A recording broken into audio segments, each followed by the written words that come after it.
Welcome to Wholesale Hotline, where we cover everything to do with wholesale real estate. I'm Jamil Damji. I'm Brent Daniels. And I am Pace Morby. And together we cover the most important parts of wholesale real estate. Lead generation. Conversion of sellers into contracts. And dispositions. Guys, remember when you're watching this show, do us a favor and squad up in the comments. Make sure that you are liking and subscribing to the YouTube channels and in the Facebook group Wholesale Hotline. Most important, we want to know we're doing a great job for you and helping you build your business. So go give us a review on iTunes and or Spotify. So squad up and enjoy the show!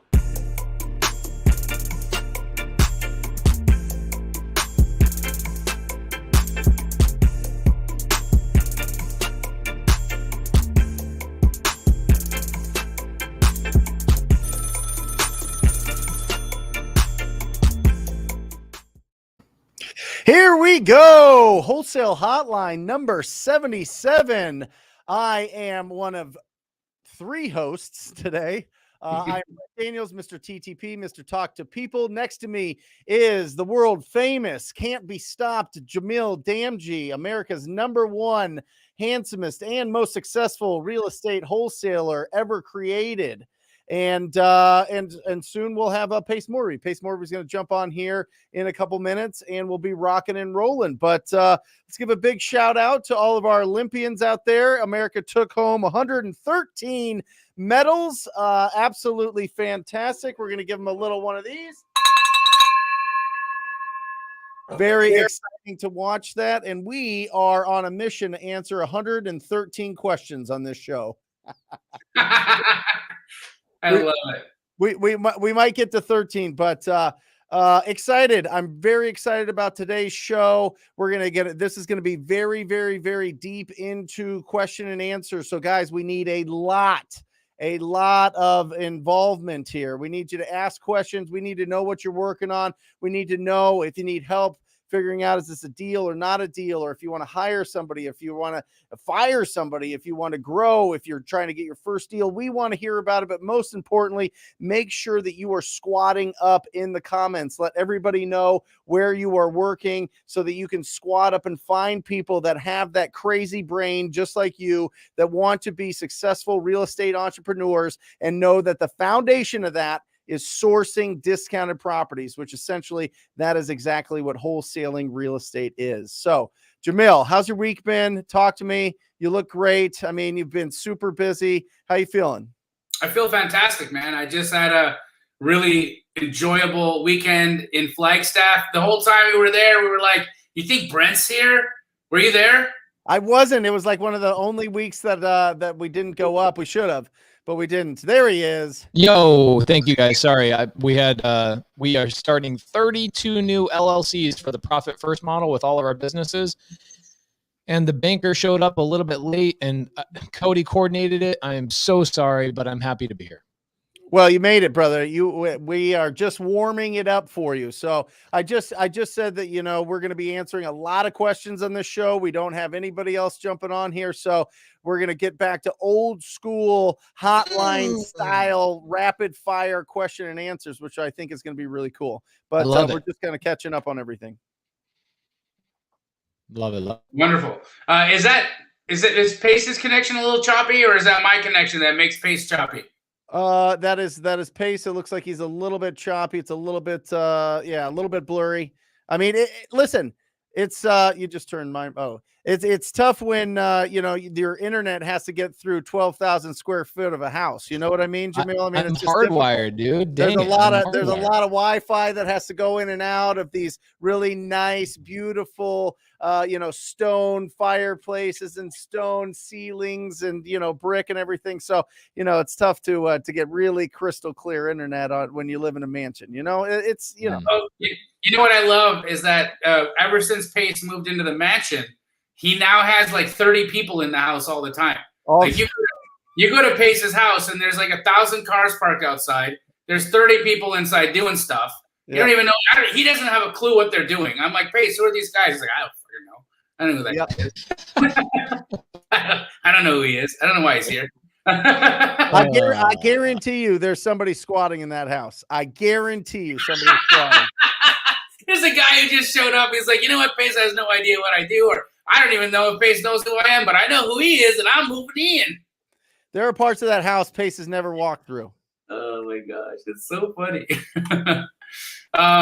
Amazing. Yeah, but you were asking about the weekend. So Pace and I went up to Flagstaff. We took the kids.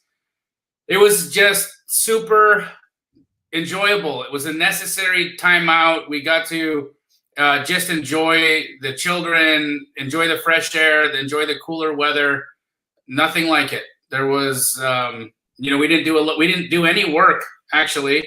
It was amazing. We did a little bit. Pace did. I tried not to do any work. Pace was still doing stuff.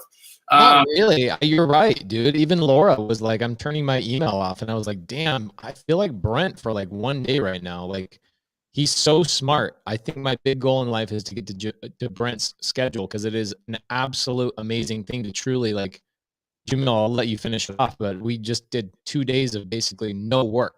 It was amazing. It was fantastic. It was fantastic. And my daughter's visiting from Canada, and yeah. And so she got to hang out, and, she got to experience, hanging out with her dad and Uncle Pace and Aunt Laura and her god sister and brother. And, all that was fun, man. It was friggin' the best. Awesome. Well, let's get it. Let's get this thing fired up. Let's get everybody get some questions going. But before we do it, real quick, I wanted to ask you guys this, because I'm just really curious. Jamil, you had touched on it a couple weeks ago about how you're even increasing. I mean, it's been a big year. It's been the biggest year in my wholesaling real estate business. The deal sizes have just kept increasing and increasing. Has it been the same for you guys? What are you guys seeing? You guys are obviously doing a show with flips, and you guys are doing a bunch of flips. But outside of just, the traditional flip, how are the wholesale fees, and what is that looking like? And what do you think the national average is, Jamil? You would know better than anybody. So right now, our assignment fees, wholesale fees are up. You would think, and I'm reading comments in the chat, and there's a lot of chatter. Just, my market's saturated. Market's too hot. Sellers want too much. Yes, all those things are true. Market is hot. There's lots of people doing this. Sellers want a lot of money. Remember, guys, that we're looking for a different type of seller, and we're looking for a different type of product. That person, the people you're talking about, the sellers who want full retail, the wholesalers that are, flying in and out of the space, that's always been happening. That has always been happening. What you're finding now is that there's more people that are entering into that retail space, but those same people that have distress, that are having difficult life situations, that need liquidity in their life right now, that need a problem solved, they exist. They're not going anywhere. And those situations that they have in their life haven't magically disappeared because we have a hot seller's market. Those problems haven't disappeared. They still have unfinanceable houses. Yep. They still don't have the funds to make the repairs that are needed in order for the house to sell. Right? These are still things that they're dealing with. They're still dealing with bankruptcies. They're still dealing with divorces. They're still dealing with terrible tenants. I just walked a house with Pace on Friday of last week. Thursday or Friday of last week. Worst effing house I'd ever seen in my life. And Pace owns it. Last 2 years, he's been trying to kick these people out. Right? Bro, the pool was so full of trash that you literally could walk across the pool. Oh, no. There were 7 people living in suspended hammocks in the back tool shed. Wow. Yeah. So problems are always going to be there. Yep. Your job as a real estate investor and as a wholesaler is to get out there and solve the problems and not focus on the heat of the market, the retail pricing. That's what you don't want to be focused on. Focus on solving problems. Focus on making contacts. Focus on the basics. Remain consistent at the basics. You'll never make more money in this business than you will today. Our assignment fees are up. Our transaction volume is up. Everything is up, up, up, up, up. So why would you wait? What are you holding out for? Right? Yep. This market crash that you might be hearing some educators or influencers in this space talking about, my thoughts are isn't coming. Not in the next 12 to 24 months at least. When Wall Street takes its bet off the table, start thinking the other direction. Wall Street's bet's still hard on the table and they're doubling down. When they're creating false demand, which is what they're doing. Look, and I'm sorry, I'll get off my soapbox in a moment. I love it. We just sold a flip. Okay, Laura, our amazing real estate agent, helped us sell it. We sold this flip to an iBuyer. I'm not going to name them, okay? But we sold this flip to an iBuyer. And the iBuyer paid so much money for this. Like when we listed it, we like overlisted it. Okay, we overlisted it. They came in even higher than what we list, $25,000 higher than what we were listed at. An iBuyer, okay, with non-refundable earnest money. Explain what an iBuyer is, Jamil. Silicon Valley home buyers. So open door, offer pad, one of those types. Zillow. Okay? Zillow, okay, just an iBuyer, a Silicon Valley. So not a hedge fund. Not a hedge fund, an iBuyer. iBuyer buys our property, okay? And we're like, okay, you know what? Yes, they paid $25K over list. They're going to hit us with a retrade. They're going to renegotiate after the inspection. Then, after the inspection, there's no ask for a price reduction. They didn't ask. Nope. Why do you think that is, Brent? Because the market's going bananas. They figure if they just hold it long enough, they'll make their 3 to 6% on this clean property that you flipped, and they're happy with that. They do that 2,000-3,000 times a year, and they probably only lose $30 million. Well, here, I think you're right there. But I did a little bit of research because I was perplexed. Yeah. Why did they do that? Why weren't they trying to get a discount? Come to find out, they're a major stakeholder in that area. Overpaying for my comp property just raised their balance sheet. They made their other deals go up. Every single one of them. Got it. Every single one of them. They added $15 million to their balance sheet by that one dumb purchase. Yep. Guys, false demand. That right there is an example of false demand. If I have ever seen it. Okay. Yeah, because now every homeowner thinks that's the new comp. That's what they're going to list their house for. And then every buyer is going to be like, well, what have the comp sold for? Well, this one sold cash for $330,000. This one priced at $340 is decent. I mean, you can even get funding on it. You can get a conventional loan. You don't have to buy it cash like these guys. It's going to be great. Wow. Okay. I get it. I see the game. Until they take the bets off the table, we're up to the right. Yeah. That signals to me right there what the heck is happening in the market. So just to make this clear, so you put out a property, it was bought over the list price by one of these iBuyers because they own other properties in that area that they're fixing up and going to put on the market. And they want to use this as a strong comp when they go to sell the other ones to a conventional buyer. So they can make money on these 10 or 12 that they bought 4 months ago, lose money on your deal, no problem, because they're going to make it up on the other ones that they bought. Woo! Oh, can you imagine that boardroom?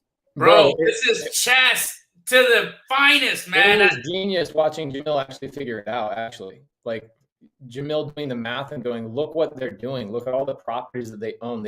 How much do you think they made on just our purchase alone? $15 million. Yep. Crazy. They overpaid by $25,000 to make $15 million. Right.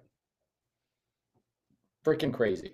Well, and now they can, they're probably in negotiations with another, 50, 100, 200 homeowners around that area that want top dollar for their properties, and top dollar 30, 45 days ago is going to be a lot less than what it is once they set this comp up. So really interesting. And by the way, guys, they're buying it cash. They're buying it cash. There's not, I mean, unless the government sees some funny business there, they're not doing anything wrong. Nothing illegal about They're it. not inflating appraisals. They're literally, they're paying what they want with cash. So, wow, really interesting. Really interesting. Well, how does everybody in the group here benefit from that, Jamil? What do you think the lesson is there?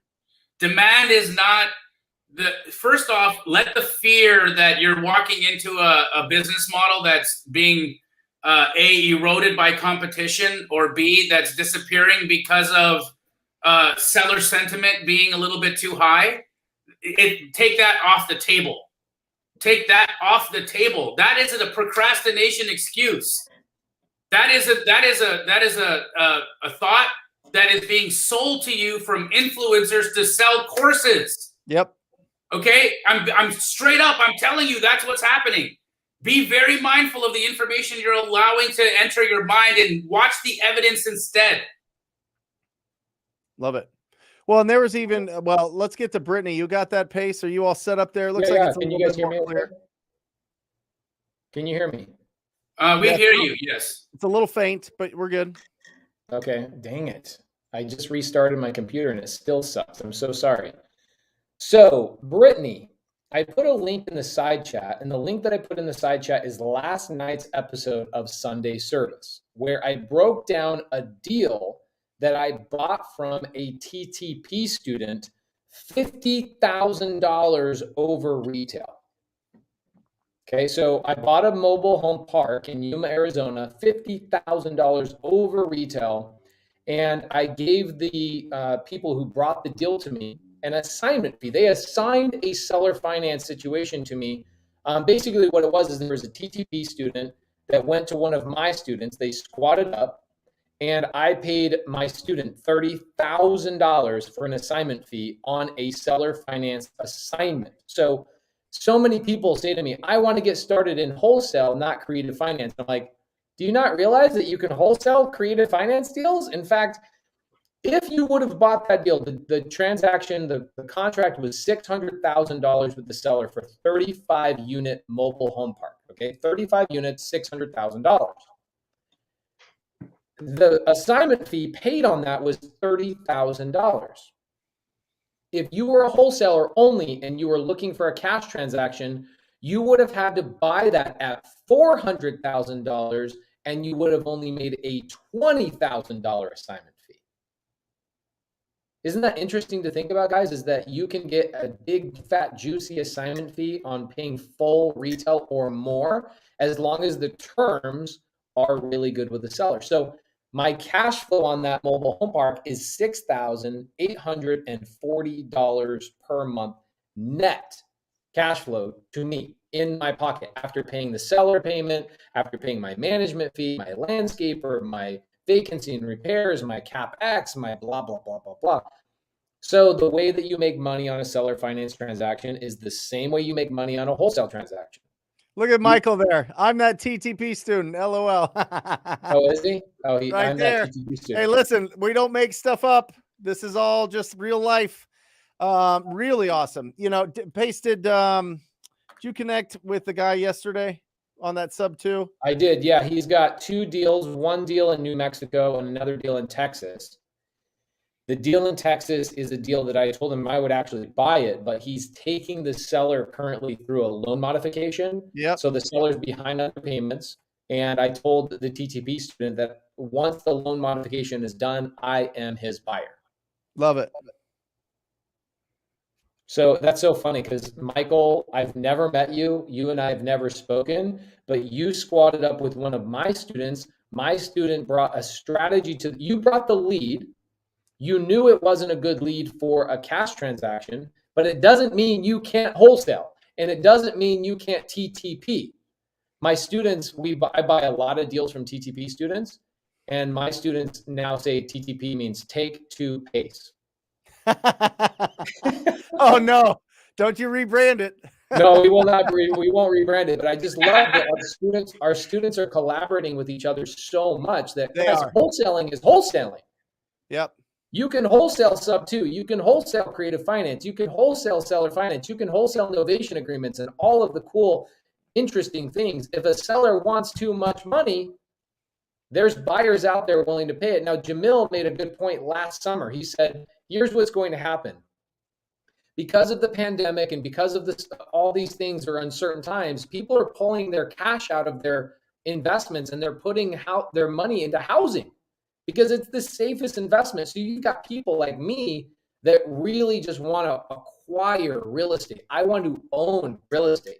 I will pay top dollar for it as long as it comes with terms. So if you guys find a deal that is the seller wants too much money, stop thinking that's a dead lead. Stop thinking that's a dead lead. Squad up with sub 2 students in the comments. We've got nearly 400 people watching live right now. You have plenty of people to squad up with. Can I answer this? Yeah, I'll tag on the tail end. Go ahead. CEO Wealth, I appreciate your comment here. He says, she says, I've been a real estate investor for over 2 years now, and I'm disgusted with the number of new wholesalers who are unethical, lack integrity, and giving out bad advice. Who can I report them to? So here's what I think you do. I don't think you report them to anybody. I think what you do is you bring them into your fold and you show them the right way. Look, the facts are is that everybody's just doing their best to survive. Everybody's trying to earn a living. Everybody's trying to make it happen. If you you take the most villainous person in your life, your biggest enemy, the person you think sucks the most, okay? And if you actually peeled back the layers of what their life really looked like and the struggles that they go through and the pressures that they have and the people who love them and the people that they love, you'd stop seeing them as a villain. I promise you that every person that you think sucks has a side of them that's beautiful and amazing, right? So rather than report these people and have them kicked out of the business, bring them into your fold, show them how to do it with integrity. People learn by example. People learn by you showing them, look, what you're doing here doesn't make sense. What you're doing here is unethical. What you're doing here is putting people in a bad situation. And I know you're not a bad person. I'm assuming the best for you. I'm assuming that you have a heart of gold, that you want everybody to win, that you want everybody to benefit from you being in a transaction. So let me help you do this in a better way. That's how you do that, CEO Wealth, is you be the example and you help change the game. You help change the way that people behave and pave the path for that. That's right. And listen, like I've been hearing, it's not the last couple of years. That's been since I got into it. Since 2013, I've heard that same exact thing. There's too many people coming in. There's too many unethical. This has been going on. That's been probably since the beginning of time. But remember, you just know yourself. You just can control yourself. You can just improve yourself, right? So it's not going to go away. It's not like you're going to be able to round everybody up and it just goes away. Just go out there and do what you do. Keep the blinders on and look at how do you improve every single day? What are you grateful for in this and that, right? Can't go negative. If you go into that negative spot that there's too much competition and they're doing nasty stuff out there, that's a weird place for you to then move forward and evolve and get all the incredible experiences that you'll get, like improving every single day. So don't just rely. I mean, I get it. Trust me. We've had some real scoundrels in Phoenix, like some real. But I will tell you this, they don't last long. They just don't. At some point, they have too much heat on them. And then they go and, start some sort of different business or whatever else. So what I'll say is 100% focus on you. Focus on you, focus on your improvements, focus on what's going on here, because you truly, you don't know what situation's going on. I've had sellers that just wanted to get out of a deal because they got a higher deal, talk a lot of negative things about my company that were completely untrue. So remember, first, you got to communicate and you got to verify before you put somebody in as the devil in the industry. But if somebody has a reputation, they're going to naturally filter through. It's interesting. Can you guys hear me okay? Can I talk? Yep, we hear you great. It's a little light. Okay, so I just need to talk loud? Yes. Okay. Sorry about that, guys. I apologize. My internet is hardwired in. I don't know what's going on. It could be, who knows? But anyway, so Here's what happened the other day. Jamil and I yesterday, 2 days ago, we go to a restaurant, okay? Highly rated restaurant, amazing food in Flagstaff, and we have an absolutely atrocious experience, okay? 15 things that would make you boil over with frustration. It was so bad. But at the end of the day, this is what I love about being around Brent Daniels. This is what I love about being around Jamil, is that it brings out a different side of you. So guys, if you don't have friends like Brent Daniels and Jamil Damji, you need to go find new friends. Here's what my immediate thought was, is I was like, should I tip this person or should I show them how bad they are by not tipping that person? Right? We've all had that experience. In fact, I've not tipped people in the past before because of how bad the experience was. What Jamil and I decided to do is we decided to pay her 5 times the normal tip rate. And we wrote her a nice note and just said, seems like you're having a rough day. Here's a good tip. Guys, I'm telling you that the Jamil's advice for the way to handle wholesalers that are evil in this industry is to take them under your wing and show them a better way. Set the tone, because think about this. If you go to a restaurant and you don't tip a waitress that might be having a hard time, or a waiter that might be having a hard day, or something outside of them happened that was out of their control, you not tipping them now sets a domino effect for the next people in line behind you. You've now made it worse for everybody else. You've set a ripple into the universe. And so it's not that we care about showing that person, but we got to care about everybody else, right? And Brent hit on this really well too. Our industry weeds these people out. And so we don't make it our goal or our mission in life to rat people out or spend our time and energy focusing on that. We just all want to magnetize ourselves and attract the appropriate energy by putting the appropriate energy out. That is one of the main things I've learned by being around the Jamils of the world and the Brent Daniels of the world. Guys, just energy out there and everything else will come back to you. Beautiful, bro. Love it. And I mean, he's 1,000% right. Like I watched Pace do that. He legitimately, tipped 5x what the tip should have been, and writes, "Looks like you're having a hard day," and then gives her an amazing. So it's not like he didn't give the critique that was necessary. Like, hey, we're noticing that you're not put together today. We're noticing that it's hard on you today. But he didn't take the approach of, hey, we're noticing you're a bad person. We're noticing you're a bad server. We're noticing that you suck. We're noticing that, no, it was like, we're noticing you're having a hard day. And here's a new perspective for you. The perspective of not everybody is going to punish you or judge you for having a hard day. Some people are going to understand it and empathize with you, and them being able to take that new perspective and then carry that forward to the next table, that's winning all day. Well, and you give those other people power, right? Power to control your emotions. Come on.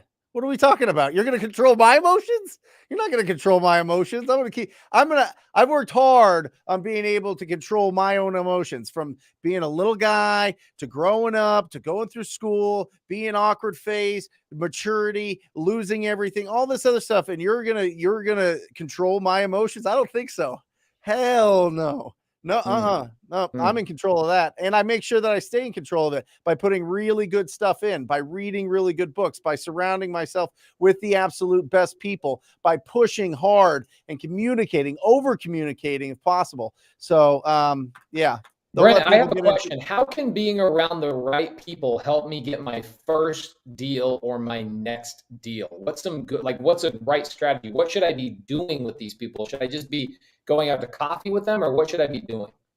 No, I mean, the number one thing is you have to be out there providing value to the marketplace. All right. And that's either, from Jamil's side, building up a really robust cash buyer database that what they're looking for, and you can provide those deals by communicating with successful wholesalers or people that are out there finding opportunities, but maybe they don't have buyers to be able to do that. Or you're going out and going directly to the property owner and seeing if they would consider an offer, getting all that timing lined up and organizing it so it's a really smooth process for them to transfer transfer title to somebody else. That's what we do. We source real estate deals. And if we're out there and we're hustling it up and we think that we have an opportunity, but we don't know because we've never talked to a property owner before. We don't have thousands of hours of comping. We don't have all this experience. Then you squat up with somebody that does. And then that person takes you under their wing and shows you, and that's how you grow. Maybe you split the deals. Maybe you split the deals for the first 50 deals. The first thing Pace said to me when he came into my office in 2018 was, I sell all my deals to Jamil. And I was like, how many? And he's like, I don't know, 100. And I was like, what are you doing? And it was a wonder. And look at you guys now. So, I mean, that's the squatting up. The squatting up is just getting in there. And first, number one, you need to be on fire and taking action, because then you're a magnet. Number two, be loud on your social media and let people know that you're enthusiastic and have energy about this business. And number three, don't be afraid to reach out to somebody and make the connection and meet up with them and just say, hey, I got this deal. Can you help me out with it? Amazing. This one's for you, Jamil. Everyone that had any, I've seen a bunch of Keegley requests, if for franchise information, or if you want to find a Keegley franchise to work with, send me a DM on IG, and my team in IG will move you to the right place. So send me a DM on Instagram. It's at @JDamji, at JDAMJI, if you don't already follow me, and then send me a DM and we will get you laced up. But I think here's a question for you, Pacer. Matt Kumar. Okay, he says, so I have a foreclosure house that the son is still living in. However, his parents passed away from COVID, and obviously the deed is in the parents' name. Does this need to go through probate? 1,000% it needs to go through probate. Now, what's interesting is that a lot of people think that a will supersedes a probate. It does not. Even if there's a will that states that the son is the property when the parents pass away, unless it was actually done through it or they had an estate plan put together, a will doesn't actually avoid probate. Okay? A will does not avoid probate. So the answer is 100% yes, it needs to go through probate. Can you put that Marco one up? And then I got a question for you two guys, if you guys don't mind. Marco, go out there, be loud, go out there and knock on doors. Like literally, if you see an ugly house, go knock on the door and see if the seller would consider an offer. Drive around and get a bunch of those and get the skip trace their phone numbers at batchskiptracing.com and call them up and see if they would consider an offer. That's what you do. The value you provide is, one, you've got the energy and enthusiasm to go out there and do the tough work. And two, you just gotta be a good, nice, friendly person. That's it. Just go kick some ass out there and be nice. Can I give you guys one piece of advice as far as provide value when you are brand new in this industry to somebody other than a seller? Because we talk about this all the time. Provide value, squad up, do those things. What does that actually mean? About one action step that you can take. One action step, okay? Write this down. Not done a deal. You are wondering if you have any value, or wondering whether your lack of experience will get you laughed at. Let me tell you exactly what I would do if you stripped all my experience away and you only gave me this piece of advice. I would be in the middle of my first real estate transaction in less than a week. Okay. What I would do is I would go to the wholesalers like Brent Daniels, the wholesalers like Pace, or the hundreds and hundreds of successful wholesalers that watch our show. And I would say, let me practice on your absolute dead leads. People that have told you no, people that have told you to check in 5 years, people that have told you they want $5 million for their $200,000 home. Guys, I'm telling you, there are deals in those leads that wholesalers just throw to the side, and you have no risk. These people have already said, I want $5 million for my $200,000 house. Go practice on somebody else's lead. Get in somebody's office and just provide the energy. Do you guys ever feel like, and I know this is the case with both of you guys, but let's talk about this for a second. Do you ever get somebody that comes into your office, Brent? I know your acquisition guy is the guy that I'm going to reference. And Jamil, same thing with you. You ever get somebody that has an energy about them? It doesn't matter about whether they're successfully getting 10 deals a day or not. They just have an energy that changes the dynamic of the office. Yep. You guys have those people in your businesses? Bro, that's exactly, Ronald Carter, who works at our office? He is unbelievable. Okay, so he walks in one day. I'm legit going to tell you the impression, right? He walks in super hungry, doesn't have an appointment, but he's just like, yo, Jamil, I follow you on social media. I love your energy. I love what you're saying. I love everything you're doing. My job sucks. How do I work here? And I happen to be there, right? So I'm like, well, let me just walk you right over to the guy that would hire you. So I walked him right over to the guy and I said, hey, I like this guy. He's like, he wears a little bit too much cologne. I'm like, okay, well, that's the note. So come back in for an interview, tone down the cologne a little bit, and let's go. Bro, Ronald Carter is one of our best people in our office.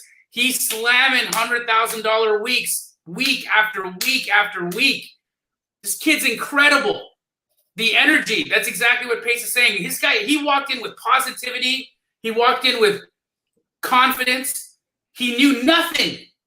He knew nothing of what we did. But he came in confidently. He came in nice. He was friendly. And he came in just asking the humble question, how do I become a part of this? And the kid's life went completely in the different direction. Everything in his life is different now. Yeah, but he affects everybody else in the office. He affects me when I'm there. He sets the tone at the table. Like, he sits at a table with 6 to 8 guys and he sets the tone. And every time I walk in, I feel that energy. I don't even know how many deals he's doing. I just know that the entire temperature of the room has changed because he's in there. So when Brent talks about getting loud, he's not just talking about getting on social media and talking about what you're going through. He's also talking about get your energy loud, get into a room with other people, express your energy, bring and elevate the temperature of that room up to a higher degree. Brent, your acquisition guy, did he not do that for your organization? Yeah, I mean, listen, it's all friends and family in my company. And yeah, I mean, it took me a long time to get him over here, to be honest. And then you just know anybody that comes in on Friday, any of the TTP family members that are in the TTP coaching that comes and sees Friday are just blown away. They're like, this is their team meeting. Like, what is going on here? This is crazy. And it's not hard to put a smile on your face. It's not hard to look at somebody in the eye and ask them how they're doing and what's going on. It's not hard to laugh. It's not hard to, shake everybody's hand and give people hugs, right? It's just, you become a magnet when you do things like that. You become a magnet when you have a walking positive energy. And that's all it is. That's just leaving all the other drama, all the other bullshit at the door and just coming into the office with enthusiasm, with your head held high, with a sparkle in your eye and a smile on your face. And that goes a long way. It really goes a long way. It's life-changing. So Caroline, so you guys look on the screen, you'll see Katie King, who's also an Astro student. Katie King is referencing Caroline Kane. Okay, so Caroline is a TTP student that I met, and I immediately saw her energy, her positivity, and I was like, you have to come work at Sub 2. I need you at Sub 2. And she ended up being, and still is to this day, she runs 2 of our Zooms every day called the Daily Dial, and she does role playing with all the students. She has one of the best attitudes, and I get compliment after compliment after compliment of people saying, just Caroline has brought me $1 million in value because of her attitude and what energy she brings to the table. So guys, experience has very little to do with success. That's the crazy thing about what we're trying to say. Yep. Stop putting experience as a barrier to your success in your brain. Attitude's everything. Attitude. I mean, Caroline, and by the way, Pace, Caroline, that's on top of absolutely crushing it out there in her market. You know what I mean? Like, yeah, attitude is everything. Attitude will get you there. Attitude, I'm telling you. Really, we got viewers in Brazil, guys. Like, we got nearly 500 people on tonight's live. Some of them coming to us from Brazil. How dope is life? You guys are amazing. Awesome. Cody Barton is in studio watching us live, by the way. He's taking notes. Homeboy's got a pen and paper taking notes right now. Let me ask you this, guys. I have seen, and I'm real interested in this. I've seen people do really well picking up Airbnbs. Okay. And I see a huge opportunity, not only for us to sell to Airbnb buyers, which I think is a really smart thing to do because they're way more aggressive. They see a lot more money coming down through a 2, 3, 4, 5 year timeline than they do with just a regular flip, right? They fix it up like it's a flip and then basically turned it into a little hotel, right? And then on the flip side, doing it ourselves. I know, Pace, you've got some. I did it a little bit and then it kind of got a little bit I just didn't stick with it, but I certainly could. And do you see this as what do you guys think about this? What do you think about this big uptick in the Airbnbs? Our primary exit strategy right now is Airbnb, and that's all over the country. We've got one closing in Georgia this week. We've got one in Lafayette, North Carolina, closing this week. They are. Let me give you an indication. We have one house in Arizona. They rented it out. It's not close to the freeway. It's not close to anything. That's the misconception that everyone has, is that these Airbnbs have to be so close to like a convention center, a sports arena, or the mountains, or some sort of vacation hub. That is not the case. We've learned, especially in this pandemic, people really want to travel and experience a new place. We have one lady in one of our Airbnbs. She's been there 9 months because she just wanted to feel what it felt like to live in Vegas. And she can work remotely. Airbnb is on fire because our entire work from environment has changed the game. So that house in Arizona, our sub 2 loan, $1,900. So I bought it retail. Sub 2 loan, $1,900. I could rent that home out right now for regular rental market for $3,100. Okay. In the hottest month of the year, July, brought in $10,000 in a non-recreation area, not even close to the way, just a regular ass house. It is absolutely on fire. All of our Airbnbs are crushing. There's not a single one that we are not happy with. So for us, for the next 18 to 24 months, that's our main exit strategy. I don't care. We'll pay full retail all day long. Airbnb is crushing cash flow right now. Love it. Pace, I don't know if you need to switch to your phone or something, brother. It's real choppy. Real choppy. I don't know what's going on. What about you, Jamil? I'm sorry, I was having a hard time. Or the Airbnbs? Yeah. Just, are you seeing a lot of your buyers buying Airbnbs as their strategy right now? Dude, we've got a whole database of Airbnb short-term rental buyers, and there are specific criteria they want in specific cities, right? So we know that if you're an Airbnb buyer in Arizona, you're going to be looking for specific qualities in a property, and if you're an Airbnb buyer in Atlanta, for instance, you're going to be wanting specific properties in specific locations. Guys, find out where there is a higher density of short-term rentals in different major markets and focus your work there. You can even pick up deals close to retail and sell them to buyers. You can sell them to buyers on short-term rentals right there. Look, this is an entire model in itself, okay? You go get a short-term rental map. You go find out where all the clusters of houses exist. How do you find that, Jamil? Is it just Airbnb? Right on the website, Airbnb and VRBO, those right there. Just go find where there's clusters of available properties. Then you go find out where those available properties are. And first and foremost, you see what the amenities are, right? For instance, in Scottsdale or in Arizona, most Airbnbs have pools. Yep. Not saying that you can't Airbnb a house without a pool. You're going to get a substantially less amount of money for it, though, right? Even in the wintertime, people want to rent a house with a pool. They think they're going to come to Arizona and swim in the freezing water. They just want to look at it, all right? So we know that pools are necessary in Airbnbs for the most part. Not saying, again, that you can't Airbnb if you're not going to get top dollar. You find out, you make an avatar for what that property looks like. What are the majority, the highest dollar values getting in those specific areas, and then get out there and find those properties. Yep. You can just get out. You can find those exact properties by calling for rent by owners in those same areas where you found those short-term rentals. Call those for rent by owner homes and see if they're interested in selling it close to retail even. Then you just hand that over to the Airbnb owner that's short-term renting in that same neighborhood and arbitrage those two, and you've got a business model. I am telling you, we've been doing it. That's, I mean, I'm looking back now over the last 90 to 120 days of the properties that we sold for the most. They're on Airbnb. They're on, and they look magnificent.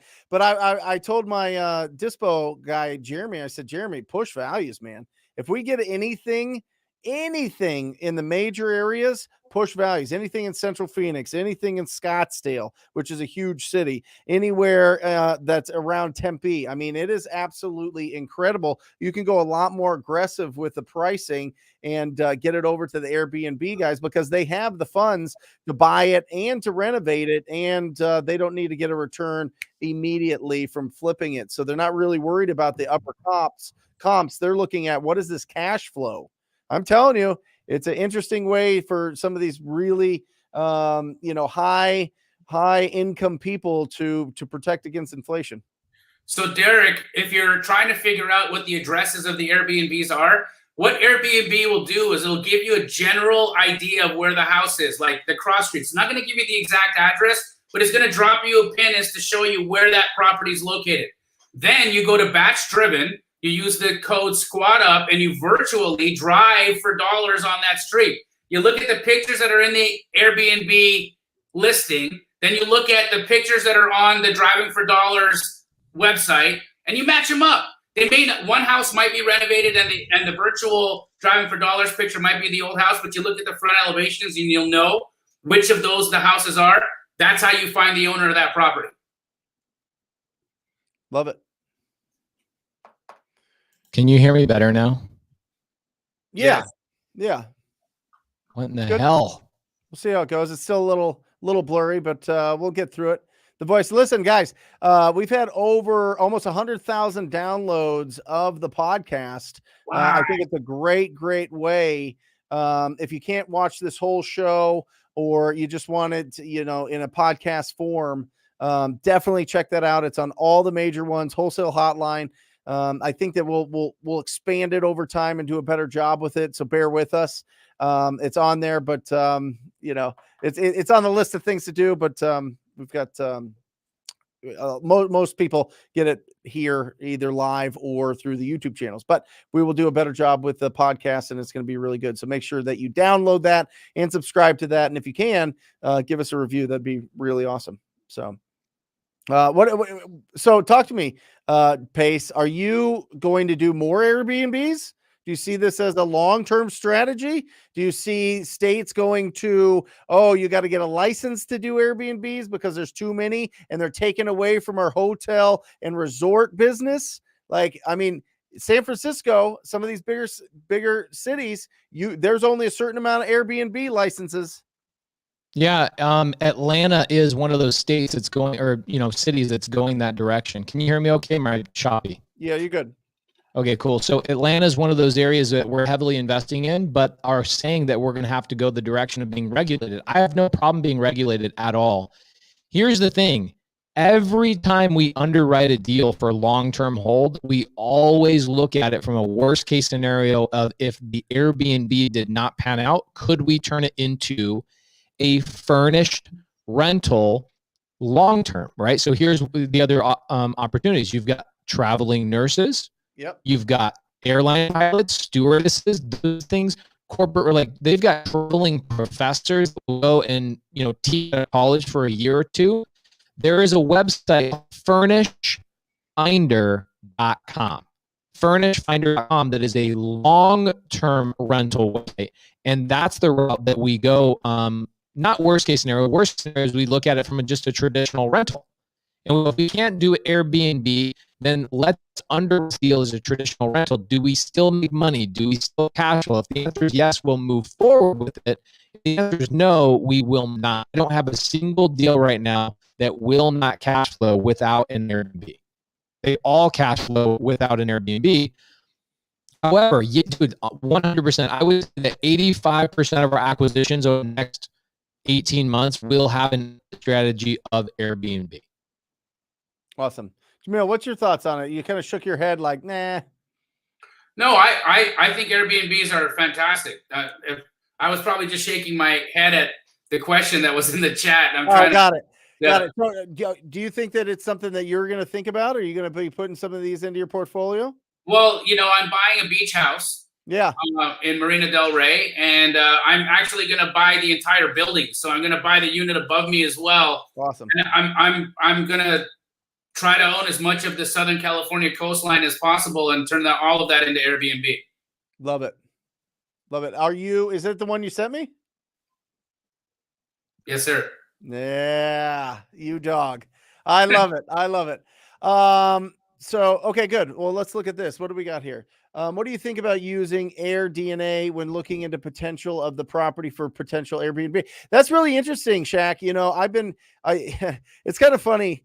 I turned 40 at September 1st, right? And I'm not supposed to be looking through TikTok, but it's like really funny and hilarious. I really like TikTok. It's cool. And it checks, like, if you stay on something for longer than, a few seconds, it shows you more of that. So I've been looking at these Airbnbs because everybody's like, I'm making, $1 million, gross on my Airbnbs, and I'm netting like 40 grand a month, and it's fantastic. And it's none of my own money, the whole classic things. And that's cool. But it's the AirDNA keeps popping up. I haven't looked into it. I hear it's fantastic. So I don't know what it's going to cost, to be honest. I don't know what the cost is. I don't know if it's a monthly thing or if it's something that you have to buy for a while. So I don't know. Do you know, Jamil? It's just like an analyzer. It analyzes what the deal is going to look like on Airbnb.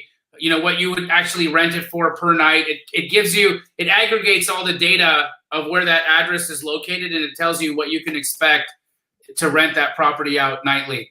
I think using AirDNA is a great idea. But Shaq, the better you do in your short-term rentals with respect to amenities and finishes and furnishing, that is going to be how you're going to get the highest dollar value. So AirDNA might give you a value of, say, you can rent a room out here, or you can rent this house out for $300 a night.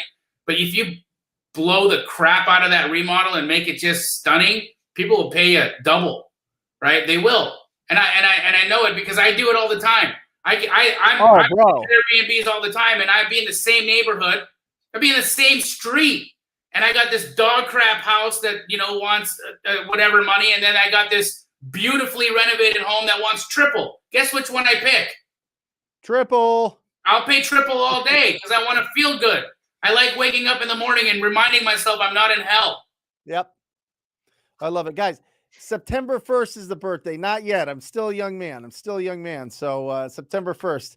So a little premature with that.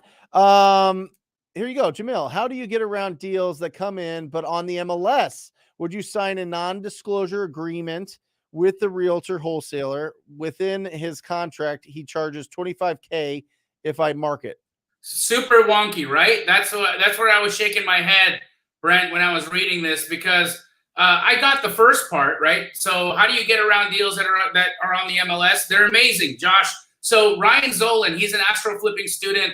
Reach out to him because he did like 30 deals on the MLS in the last couple of months. They were all listed on the MLS, and he wholesaled all of them. So wholesaling deals that are listed on the MLS is not impossible. But there's two circumstances in which you're going to wholesale a deal on the MLS. The first one is it got listed today, and it's one heck of a deal, and everybody's going to be trying to get that deal under contract. That's one type of MLS deal that's viable. And the second type of MLS deal that's viable has been sitting on the market forever, and they've overpriced it. And now you've had a conversation with the real estate agent, and you've been able to get it under contract at the right price for it to be a wholesale deal. It's a significant difference between its MLS listed price and your contract price. Yep. So it's got a perception of inherent value, right? So those are two circumstances that you can wholesale MLS deals in. Here's what I'm going to give you as a caveat. Typically, buyers won't want to pay more than $10,000 more than what the property was listed on the MLS for. They just won't. Inherently, they're going to feel bad doing it. They're not going to want to do it. Even though it's a great deal, they're going to say, oh, I could have got it on the MLS for 180 and now you want 230. They're going to wait you out. They're going to try to wait for you to cancel, or you're just going to have to buy the property and then sell it. There's actually a wholesaler in Arizona, Rezamp.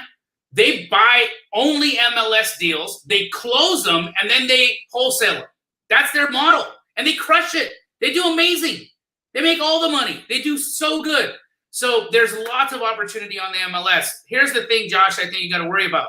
This real estate agent who charges $25,000 for you to market their deal, don't market their deal. It's crazy. It's crazy. This person is essentially saying, hey, I don't want to have any help. I don't want to squat up with anybody. If you want to squat up with me, I'm going to charge you $25,000. You know what? Track his deals, track his performance, see if the deals he sends out actually close, and then just go behind him and get his deals when he cancels out, because this person's wonky, right? It's not going to work. This $25,000 charge to market a deal is craziness. But asking a real estate agent to sign a non-disclosure agreement with you isn't going to work either. Nope. You got to get an option on the property to have the legal right to market it, or you got to get permission to get the right to market it. Otherwise, it's not gonna fly. He's back. How we doing? Back. Okay. It's strange because he's like on the internet, on Zooms and on lives all the time. And for whatever reason today, his internet just went. It's all the 30 people he has squatting at his house right now. That's what somebody said, hey, the squatters got him. Squatters got Pace. Hey, he might be at his limit for the amount that you can be on the internet. I think so. He might be. You might need to call and get like some sort of commercial license for that house, dude. I'm just saying. It might be slowing you down. You might be on what's like a slow upload, Matt? Slow upload? Yeah. For him, anything under 15. 15, bro. Anything under 15. Too low. I don't know what that means. Anyway, let's get back to it. Why don't you say something, Pace? We'll see if we can hear you. My download speed is 900 megabytes per second. My upload speed right now is like 7. So there's something going on with my upload speed. Yep. Under 15, dude. How do I sound though? Sound good. Crystal clear. Amazing. Yep. I restarted my router for the first time in like 4 months. So maybe I need to do that a long time ago. So let me unpack this a little bit, Jamil. So these guys that are buying on the MLS, do they just have sweetheart relationships with the real estate agents, or are they just giving them what they want and then waiting for the market to take it up? Are they only going after properties that have been on the market for a while and trying to lowball and just run the odds on that? Because I've done all of that stuff and it hasn't been really smooth. So I'd be curious to know if you kind of know anything about that strategy. Yeah, the first is as I had mentioned earlier, there's two types of properties. There's the newly listed, well-priced, fresh wholesale deal that just got listed on the MLS. And then there's the over 90 days, overpriced, possible conversation to have with an agent, right? Those are the two, in my opinion, that are viable. So the property that's well-priced, that is a wholesale transaction or a wholesale deal that's been listed on the MLS on day one, you want to go directly to the list. You want to go directly to that listing agent and have them dual represent you, unless you're in Texas where it's not legal. You want to have that agent represent you and the seller. Why? Because they're going to get double commission to work with you. So now you've incentivized that agent to accept your offer or to talk to the seller into accepting your offer. Is it super ethical? If they do their job correctly, it's ethical. If they don't, it's not. But you're expecting that the agent's going to be ethical and do their job right and have everybody's best interest at heart. But you absolutely incentivize the real estate agent in doing business with you by allowing them to represent you and the seller. Here's where I see that strategy fail. If someone's like, hey, I'm just going to get one of my friend real estate agents to write offers on properties that get listed on the MLS that appear to be deals. You will never get a deal under contract that way. Ever. Right. Ever. You have to go directly to the list agent. Yep. The second thing I would do is just scrape the MLS for any deals over 90 days and then comp them. Any house that's been sitting on the MLS for over 90 days is overpriced. Then comp the deal, find out where it needs to be bought, and call the agent and say, "Hi, agent. I realize that you've had this on the market for 98 days, and it's the hottest market in the history of the United States. So you realize that this is overpriced, right?" Yep. Okay. Is the seller ready for a conversation that's based in reality? Well, maybe. Okay, great. I'd like to have you represent me in that reality conversation. Here's where I think this is going to trade. Can you go give that offer to the seller? And do that. You'll connect. Hey, Pacey, can you put on, there was somebody put a comment on there about a deal in New Jersey. They locked it up for $50K. Can we just put that out there so that anybody that, is looking to squat up right there, Michael? Yep. Perfect. Anybody looking to squat up, help Michael out there. He's never closed a deal. So let's give him some love. Let's give him some runway and some coverage there. So, somebody connect with him. Michael, just as people are commenting, or maybe it's through DMs or whatever else, connect with somebody that's great out there. I'm sure a TTP or a sub 2 or an Astro is going to be reaching down. What's that? Should we comp it? Yeah, baby. Come on. Absolutely. Let's do it, Jamil. Do you have it all set up and ready? I can do it right now. Let's do it, brother.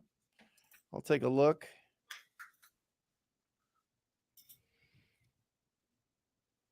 All right. Can you read me the address, Brent? Yeah. It's 1405. I'll let you get in there. Okay, sorry. Yeah, no worries. 1405 South 9th Street, Camden, New Jersey.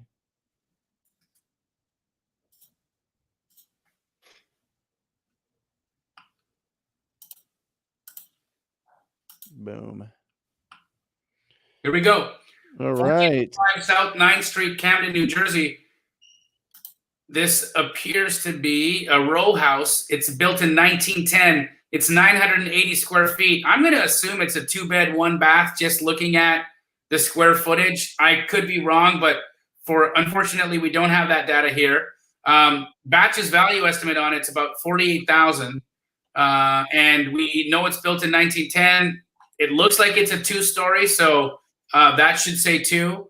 And it's sitting on a 967 square foot lot. So I think this information may be a little bit dated or incorrect because it's a 980 square foot property, but it is 2 stories. So there's some issues going on here, but we've got as much detail as we can get. Let's check the comps. You're a little bit close to the freeway there. Backs up to it. It's got a good space. It's not like right on it, which is good. But it's right back into the 676. And it looks like it's got some sort of big parking lot behind it, which is interesting. Probably not as desirable as if there was something back there. But maybe that's where people park. But I feel like, just looking at the overall. Yeah, so what's good about this, Brent, is you're right. We are the last row of houses or homes that are before the freeway, but you got this nice green belt right here, creating a good buffer zone for you. Yep. So I don't know that the traffic noise is going to be as oppressive as you might think backing up to a freeway. So that's definitely a plus. Now looking here, we see a lot of sales in the 30s, the 20s, the 45s, the 30s, the 10s. And so initially, right off the hop, our viewer said that he has it under contract at $50,000. I feel like you probably have this locked up at, retail. However, I'm going to look at this 125 and see if there's anything here that makes sense. So we've got a 125K sale, and we've got a 1298 square feet. So it's like nearly 400 square feet larger than our subject property.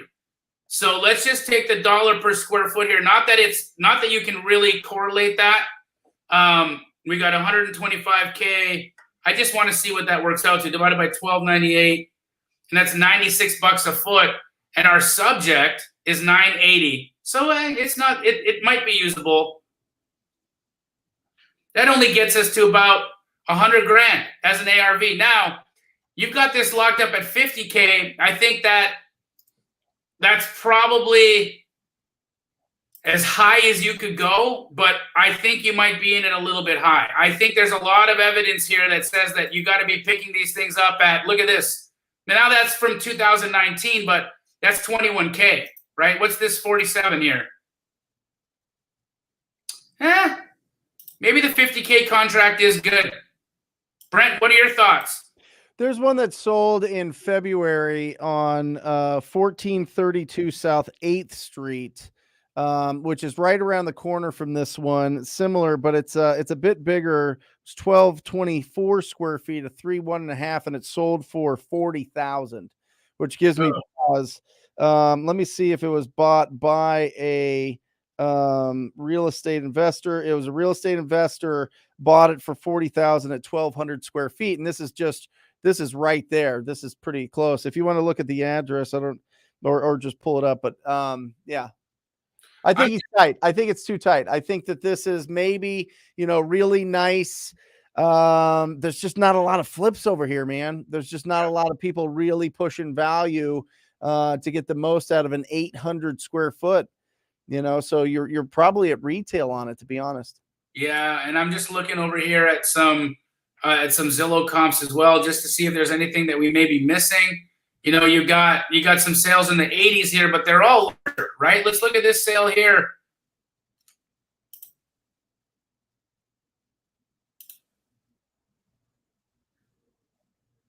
No, that was updated.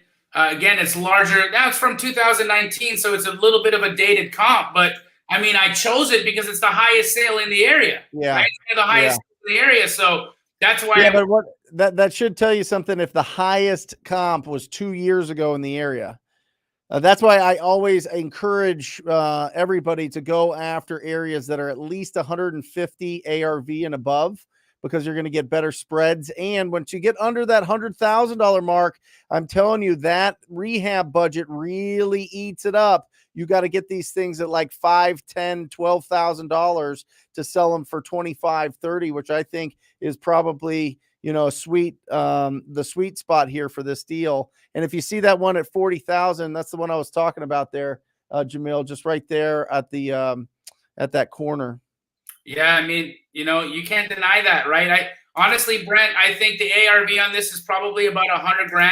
Yep. And I think that he needs to pick that thing up at like 25 to 30. There you go. Yep.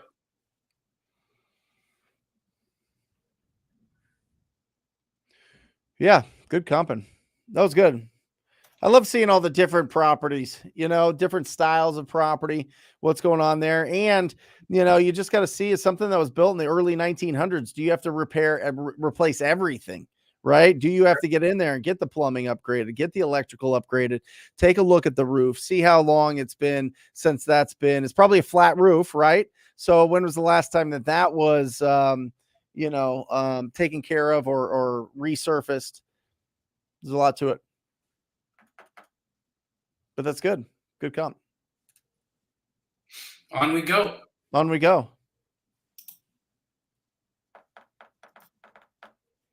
Who do we got? What do we got? Furnished Finder. Okay, that's good. Yep. Furnished Finder is another, Airbnb, right, Pace type of thing? For more corporate rentals and longer term renters, right? So like a lot of the people that are filming and they're part of the crew of Jamil and my TV show they find their places, long-term rentals on Furnished Finder. So it's like 3 to 6 or maybe even 1 year rentals that are fully furnished. You can just pop in, but they really require you to do long-term rentals, not short-term stuff. So if you're somebody who's trying to get away, like I have an HOA that is on my butt on one of my Airbnbs. Oh yeah. And so we went away from the Airbnb. We went to Furnished Finder, and now we get people that are traveling nurses that are coming in and booking the house for 3 months at a time. And so I get around those HOA violations, and I get away from the short-term rental stuff, because technically it's over a 30-day period. Yep. Got it. Well, HOAs make it tough anyway, right? I mean, it's very difficult to do some sort of condo or townhouse community, Airbnb, just because, they don't want people coming in and out and parties and whatever else. And so, you should probably avoid those, or at least look at what the HOA says, the restrictions that are on there, for the HOA for the short-term rentals. But yeah, I mean, worst case, Pace, if you need to get a license or get some sort of permit to be able to do it, you just apply. And if you can't get it, you just switch tracks. Yeah, I think we're so used to just, we're in this industry of easy real estate investing where you don't need a license and you don't need a website and you don't need anything to make a lot of money. And I really don't understand the aversion to having a license or a permit or something along those lines. Like I don't understand the problem with just spending a little bit of money to make sure you're above board. Is it a nuisance? Yeah. But so is putting on a pair of pants in the summertime. You know what I'm saying? But I still do it. So I feel like it's just as easy as anything else. Do you guys disagree, or what are your guys' thoughts? I agree. I mean, yeah. I'd love for everything to be non-regulated, but at the end of the day, if I'm running my business appropriately, then what do I care if there's regulation? All they're trying to do is weed out the idiots. They're trying to, there's bad operators. There's people that, for example, let's say you have an Airbnb and somebody has an accident inside the property at 11 o'clock at night and you're not available. Right. And you're not managing it properly. And these people, have a problem, and you're not like a hotel where a hotel has somebody in the building 24/7. Right. Yep. I can understand if a permit or a license would require you to have somebody on call all the time, because there's services for that. Yep. Right. You can source that kind of stuff. And I think those are the things that they're really worried about is the general public truly being watched out for? Yep. Right. Now, the bad part of that is that a lot of times they'll overregulate, and when the government gets in, they'll overregulate. And look, I get that, but at the end of the day, we're making a lot of money. I mean, our average Airbnb will net us in our pocket about $4,000 a month. So, yep. Dude, you go get two of those, two Airbnbs, you're done working. You're done working. Now you can just go build your portfolio. You get 10 of those. That's like generational wealth. 40 grand a month residual. Oh yeah. Or hey, how about this, Pace? How about you keep crushing, you keep your income high, you use all those profits to pay off that debt real fast. Now you've got all these free and clear appreciating in the hottest areas in town. That's what's going through my mind. You know what I mean? Like, whoa, yeah. that is interesting. By the way, can we go back, go up real quick? There was somebody that has a deal in Arizona.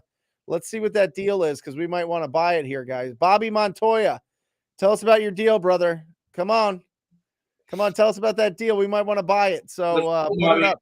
Another thing I've realized that's happening, and the reason why people are calling for regulation in the short-term rental market, is because people are taking rentals that would have been available to the retail market just as a regular home and then turning them into Airbnbs, which is reducing the amount of inventory that's available to rent, which is driving rent prices up. And since we have a shortage of inventory on homes, that's making rents even higher. And so that's one of the things that the government's trying to combat is inflated rents because of short-term rentals. And that's something that we've got to, we got to look at as being a real thing, right? I don't know how the government plans to regulate or combat that, but it's definitely a conversation piece. Can we see what question Christina G has? She's asking us to answer some questions, which I totally understand. So I'm just curious if she has something specific on her mind that she'd like to get answered. Love to do that for you.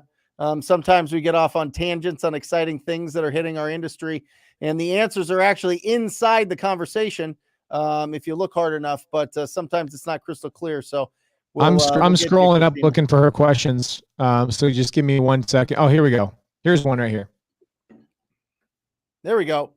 When having multiple offers, for example, buyer one offers 40K, buyer two offers 500. Do we tell buyer one the amount of offer for buyer two? Jamil, you're the master. Christina, I love the question. I assume that the reason why you have buyers giving you offers is because you don't have a set wholesale price and your buyers are trained to negotiate with you. I would retrain your buyers away from negotiating with you. I don't believe in the highest and best. I think you alienate your buyers when you make them pay highest and best and you bid pricing up. Now, people have different opinions on that. Some folks think that, hey, I want to sell every deal for the most amount of money, and it doesn't matter if my buyer's a little bit salty at me for driving the price up $5,000 or $10,000. But I can tell you on the flip side of that, you definitely hurt your relationship with that buyer when you treat them that way.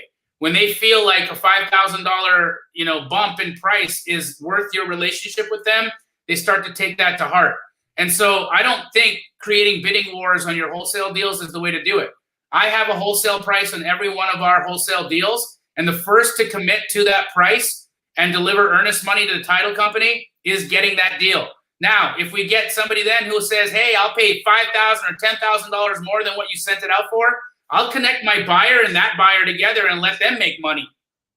Legit. And I've done it a lot of times, but that's the way we do it.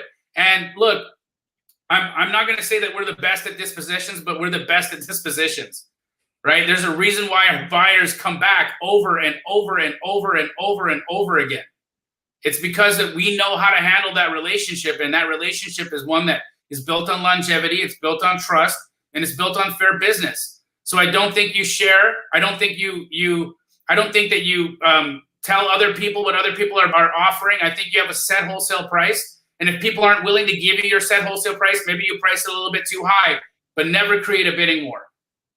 Awesome. Pace, you got this? Let's rapid fire so we can get some more questions. Did we get the last one? Did you want that one? I'll get that one. Daryl Elson, when buying a subject to deal, are taxes prorated at closing, or do taxes get paid in the mortgage payment every single month? Both. When you acquire the deal, any proration of any taxes that are owed at that point, the taxes get caught up or taken care of.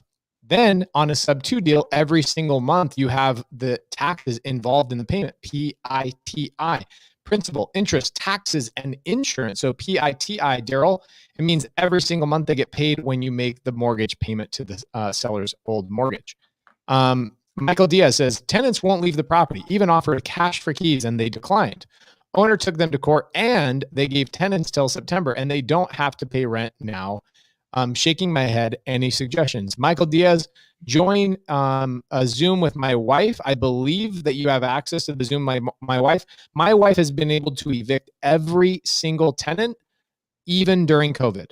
So as these people have talked about how COVID has kept people from evicting, that is absolutely incorrect. You just need to know the proper way to do it. So DM my wife, Laura, and she will give you the answer of exactly how she does it. Brandon Flores. Here's a good one. Got a question for you guys. Brandon actually asked us at the very beginning of the show. Brandon, thank you for being patient. He says, got a question for you guys. Can you assign a bank-owned off-market manufactured home working through a licensed dealer, or do you have to double close?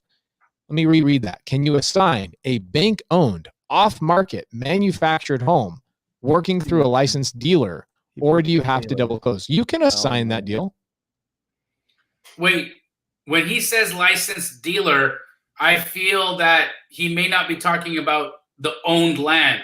I feel like he's talking about manufactured homes that are not on owned land. Yeah, he's talking about a vehicle, right? So a manufactured home not attached to land is not a home. Do you know what it's called? It's called a vehicle. It truly is a vehicle because where you register them is where?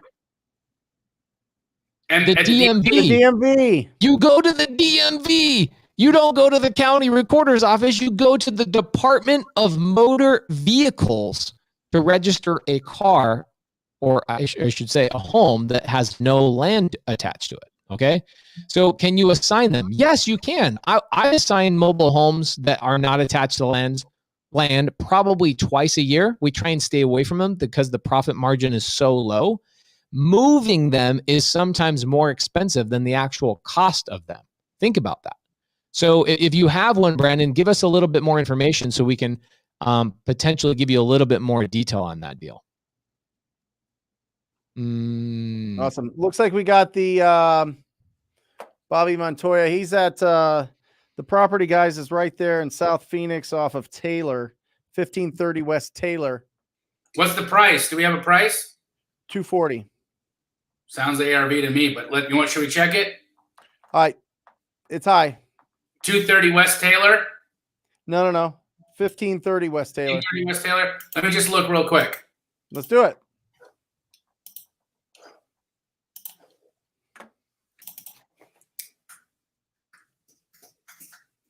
Guys, if you want to watch me comp houses all the time, check out my comping show on Sundays, Straight Outta Comping.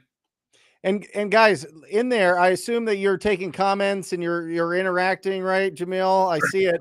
It's always active, right? So you didn't stop that? Okay, good. No, same with me, guys. If you don't have your questions answered, you've got 3 other shots throughout the week.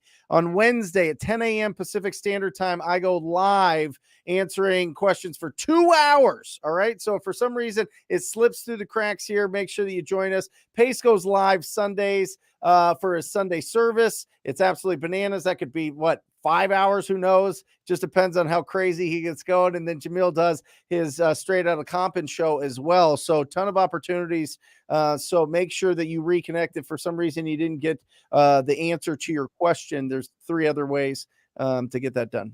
And if you're not all subscribed to all 3 of our YouTube channels, you're missing out, because each of us have things that we specialize in and talk about on a weekly basis. So take the time out and subscribe to all 3 of our channels. Now, here we have a 1930 built, 1216 square foot, 2-bedroom, 1-bath house. And this specific property has a batch value estimate of $255, which again doesn't mean a lot because we're going to check it. But, this is a 2-bedroom, 1-bath house at 1216 square feet. I do deals in Phoenix all day. And I can tell you, for that size of a house, 2-bedroom, 1-bath, this feels really high at 240. Yep. But let's see what the comps tell us.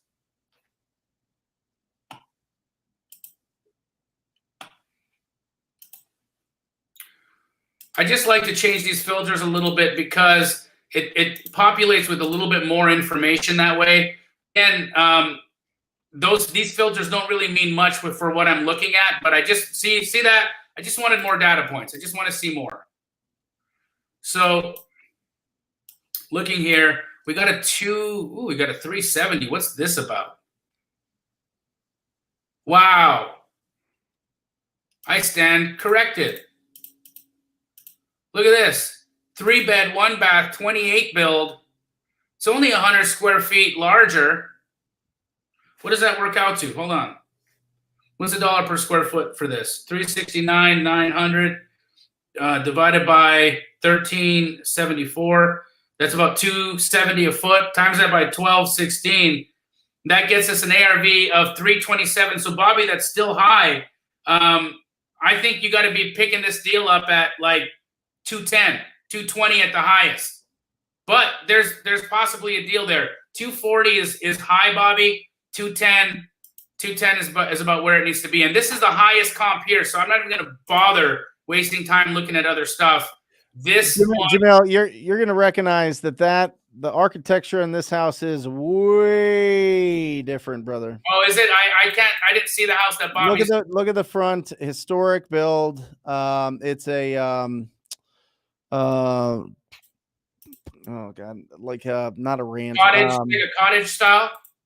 Yeah, no, I mean it's not a Tudor, but it's up there. Yeah, I mean it's a much. Yeah. The house that Bobby has, what is that? You can zoom in. If you just Google it, you can see the, yeah. Okay. So, yeah, I mean, it's definitely not the cutest elevation for sure. So a lot of money is going to need to get spent to get it to that space. But, I think it's marginal. I think it's marginal. And in today's kind of climate, somebody might be able to get 230 for that thing, Brent. You never know, dude. You got a 370 comp right up the road. Never know. I see it. You also got one right behind it at 3. Hold on. Right behind it.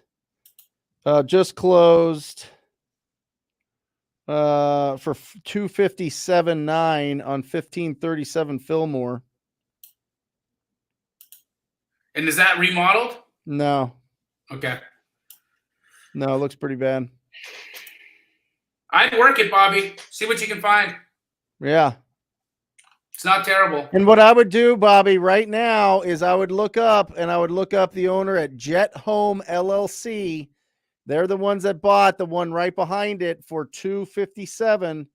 I would look at that one, and I would try to find out who the owner is of that company, Jet Home LLC, and I would be reaching out to them right now, brother.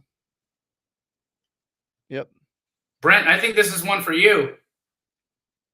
You love land. Listen. Hey, stay in the neighborhoods. That's the easiest answer for this. Comp the farmer. I have no idea. Listen, I love land, but land, there is so much. You get farmland, there's so much going on there. Is the government subsidizing that land? Are they subsidizing what's going on there? Is there something specific, a specific crop that's going on there that they have to grow? There's a lot to that. So stay closer. Because listen, your pool of buyers for farmland, I mean, maybe you could sell it to somebody that's surrounding there and they're ready to go, but that is a small pool of buyers. Pace, what do you think of this? Oh, if an end buyer asks me how much my assignment fee is, do I have to answer the question, or can I just tell them that they figure it out on closing day?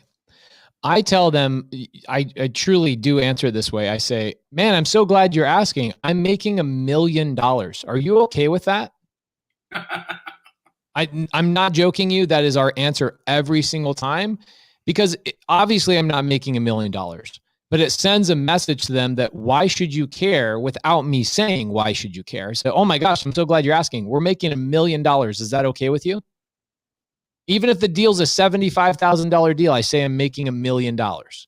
I would be curious to see if this is a actual specific deal that he's talking about, or if this is just something that he's preemptively, preparing for.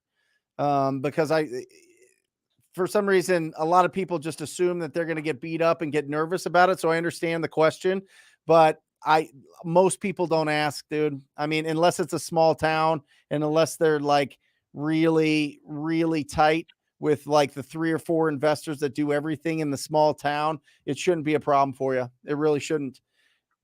And I would just tell them, you know what? I negotiated my pants off. I negotiated like crazy on this one. So I don't know why that would matter to you. What do you think of George's question here? When you're marketing to probates, what's the best approach? Mailers, text, then cold call? What do you guys think? Yeah, try it all. I mean, George, it's going to be a small list, brother, so it's not going to break your budget.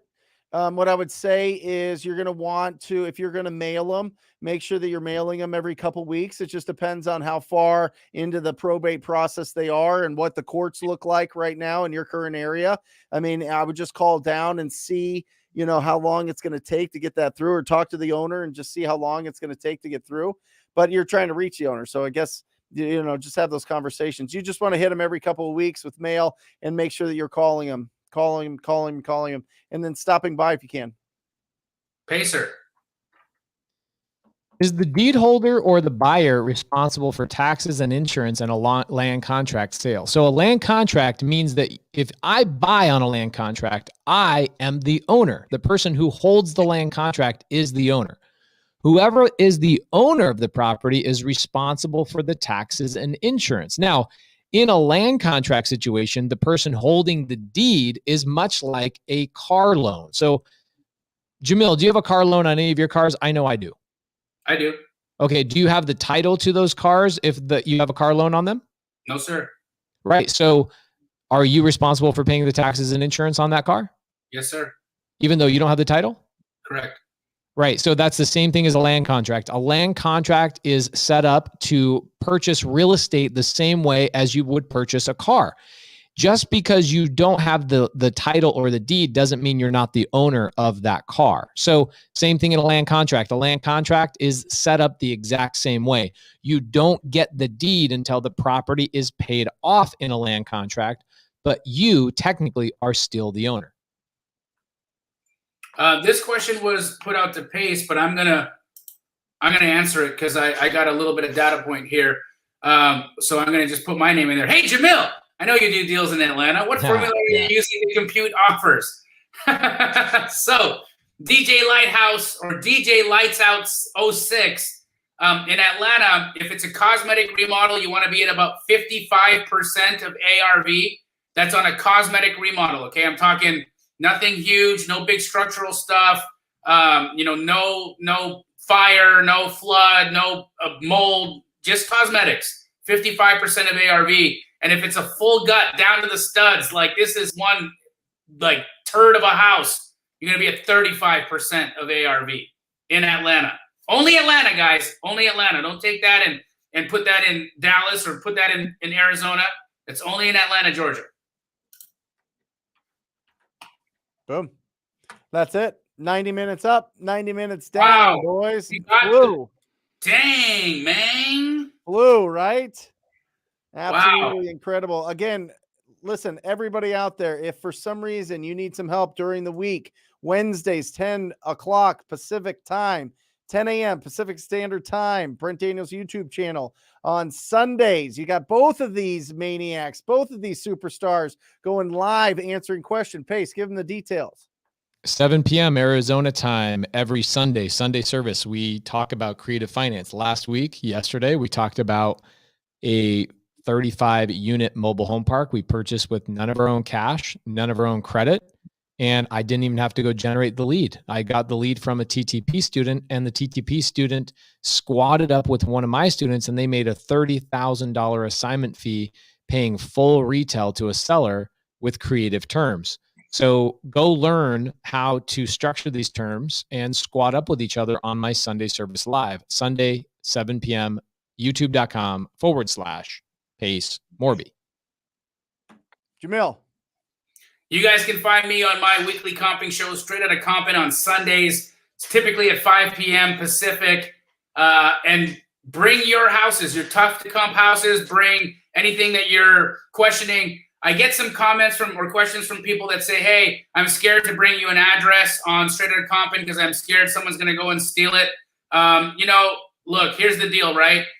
I would prefer that you get your deal comped and not worry about people stealing your stuff. I feel like it's a safe place when you come to Straight Outta Comping. And so if that's a problem for you, maybe don't send the address or comp it live. But look, this is to get practice. So bring houses, bring addresses that you have the details for, that you already know what the ARV is, and test me or figure out how I get there, right? This is about you putting in the reps. This isn't about anything else but you putting in the reps.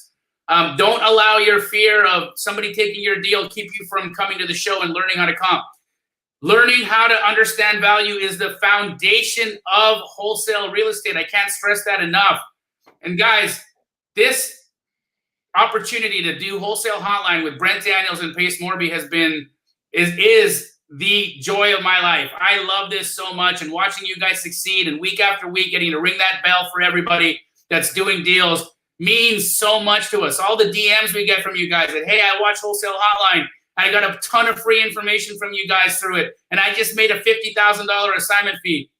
It really is the joy of our lives. So keep getting out there, taking action, and crushing it, because not only are you impacting your family, you're impacting our days. You're impacting your financial destiny, and that is so important. Your children are watching.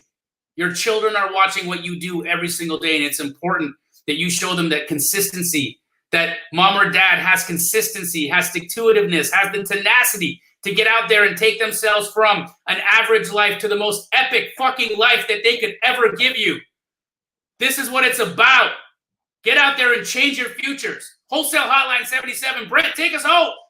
We are out. We love you guys. We truly do. Listen, we all have those unique brains. We all have that fire in our belly. Squad up. The people in here and the people in your community are going to help you grow your legacy, grow your financial freedom. So stick with it. Squad up every single day. We love you guys. We're out.